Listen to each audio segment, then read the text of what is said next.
A good laugh and a long sleep are the best cures in the doctor's book.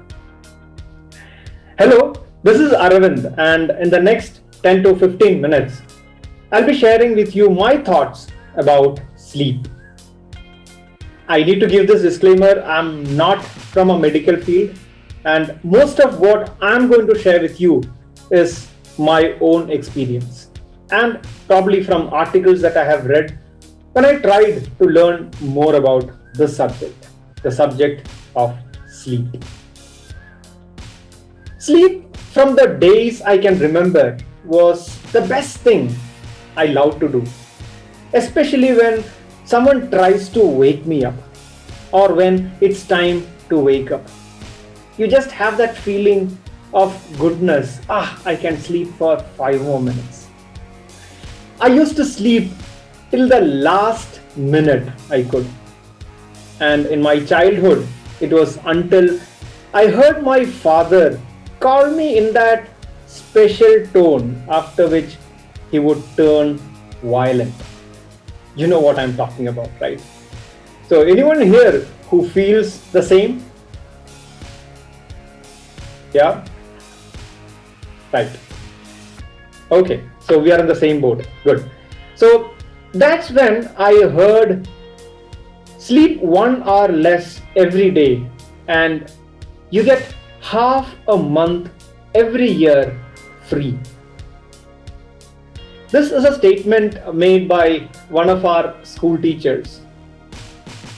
Sleep 1 hour less every day and you get half a month every year for free. If you make that calculation, you'll understand what he was trying to say.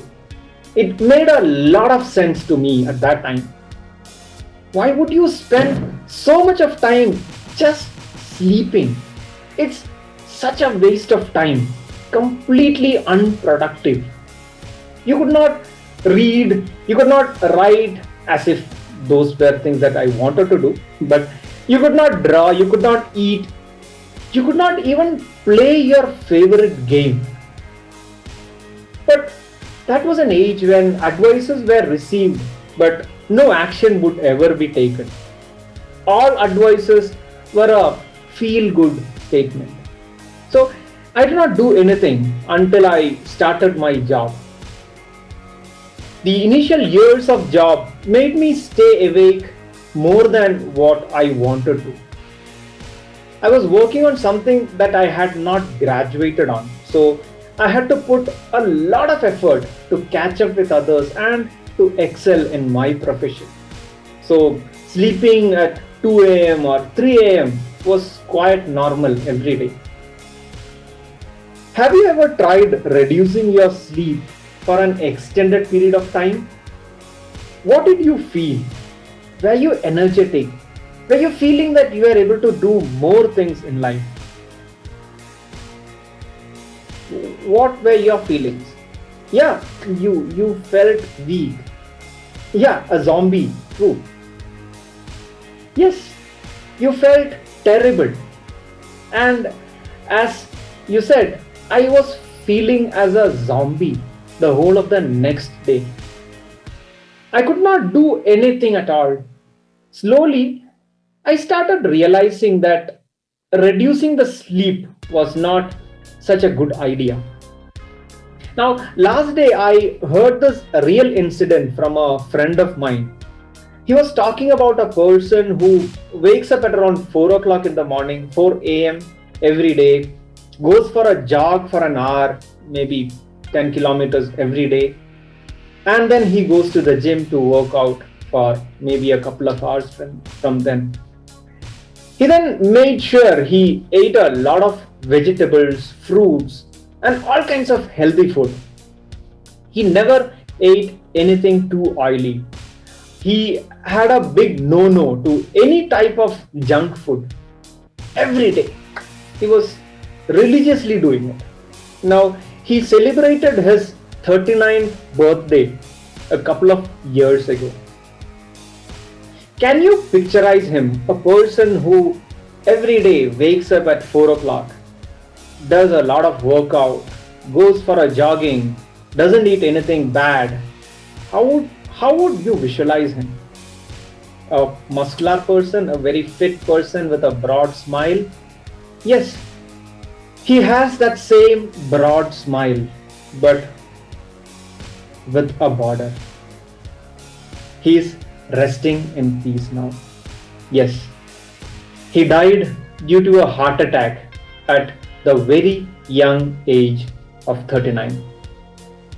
The doctors analyzed the reason for his death, and it was lack of rest. To be specific, lack of sleep. He was sleeping for just 4 hours a day. He probably wanted to sleep more, but he might have challenged himself and tortured himself by not sleeping enough. He probably had a huge pressure, a peer pressure from his maybe 4 a.m. club guys or his gym buddies.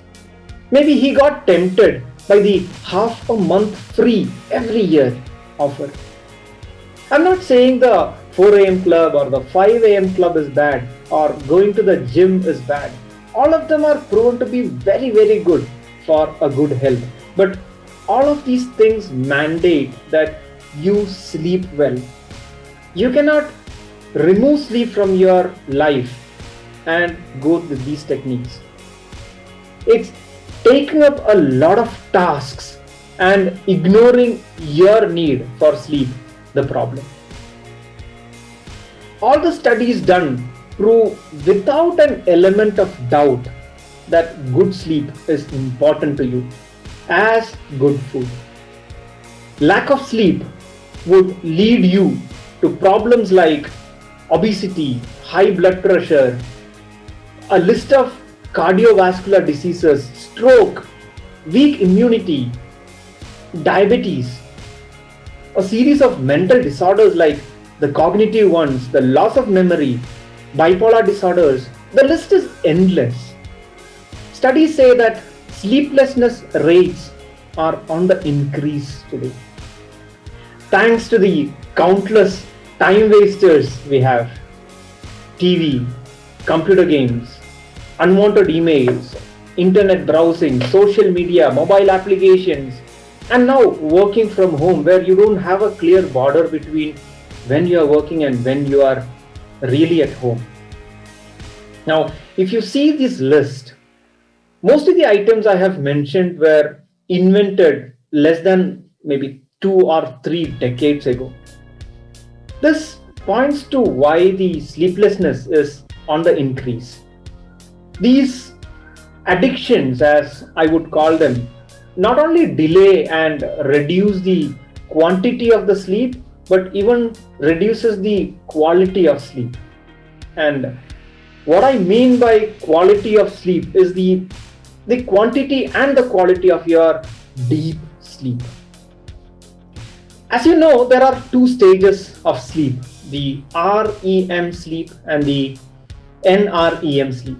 The REM sleep, or the rapid eye movement sleep, is a light sleep state from which you can be easily woken up. The REM sleep is when your body is getting ready to get to that NREM sleep, or the deep sleep mode. During the deep stages of NREM sleep, the body repairs and regrows your tissues, builds the bone muscles, strengthens the immune system by improving the T cells or the immune cells, cleans up a lot of waste from our body. So this sleep is very important for us to stay healthy. We cycle through these 2 different types of sleeps, the REM and the NREM, multiple times every day or every night. Each cycle probably lasts between 1.5 hours to 2 hours, and every adult needs such 4 to 5 cycles. That is how we get to the recommendation of 7 to 8 hours of sleep. Now, having told you about the importance of sleep, I would like to touch upon how you can make sure you have a good sleep. The first thing, the foremost thing which I have not been following is to try going to sleep at the same time every day, regardless of what what all to-dos you have, what all you have not done that day. Go to sleep the same time every day, even on weekends, and expose yourself to bright sunlight during the daytime. Let the body know that yes, this is day. Let there be a difference between a day and a night. Go out at least to the balconies, have sunlight shine on you, and at night avoid bright screens, at least within the last 1 hour. So before you go to bed, turn off all bright lights. Let it be dim lights. Let the body understand, yes, this is time for me to go to sleep. Now, when it's time to sleep, make sure the room is completely dark. There are people who say, I cannot sleep in dark. Maybe that's just a habit. Get yourself habituated to sleeping in dark rooms. It's not just the eyes. You have to have the whole room dark. Now, for better sleep, exercise right. Don't be lethargic. Don't sit in the couch all day. Run around. Limit caffeine and nicotine. That's coffee and cigarette in layman's terms. Avoid big meals at night. People say you should have your last meal by the time the sun sets. So if you can have your dinner, or what the Westerners call the supper, by about 6 to 6:30, you will have a great sleep. Avoid alcohol before bed. Late night parties, I don't know how you're going to handle it, but try to avoid alcohol before going to bed. Avoid drinking too many liquids in the evening. You know why? You might have the urge to go to the restroom more often during your sleep. Try to keep the noises down. Shut all the windows.